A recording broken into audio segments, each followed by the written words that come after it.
નમસ્કાર મિત્રો, આપણે જોઈ રહ્યા છીએ કચ્છ ક્રાઇમ. જોઈએ આજના સમાચાર.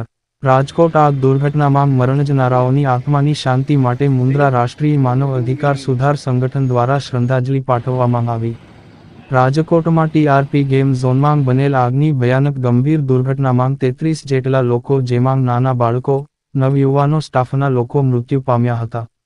જેમાં મૃત્યુ પામનાર લોકોને શ્રદ્ધાંજલિ અર્પિત કરવામાં આવી અને એમની દિવ્ય આત્માની શાંતિ મળે અને ઘાયલો જલ્દી સ્વસ્થ થાય એ માટે 2 મિનિટ મૌન રાખી અને ભગવાનને મુન્દ્રા રાષ્ટ્રીય માનવ અધિકાર સુધાર સંગઠન દ્વારા સામૂહિક પ્રાર્થના કરવામાં આવી હતી. જેમાં રાષ્ટ્રીય માનવ અધિકાર સુધાર સંગઠનના ગુજરાતના પ્રમુખ અજીજભાઈ સાંધ, કચ્છ જિલ્લા મીડિયા અધ્યક્ષ જગદીશભાઈ ફફલ, લીગલ એડવાઇઝર ઇમરાનભાઈ મેમણ, સંજયભાઈ મહેશ્વરી, શંકર મહેશ્વરી, નરેશ માતંગ, ખમુ ગરવા, નથુભાઈ મહેશ્વરી, રાયમા હાજી, કરીમ ખોજા, જશ ઘરોડ, સાંદ સુજાન, ઇમરાન આવડિયા, અશ્વિન ધુવા, અમરસંગજી જાડેજા તેમજ રાષ્ટ્રીય માનવ અધિકાર સુધાર સંગઠન ટીમ અને મુન્દ્રા નગરજનો હાજર રહ્યા હતા.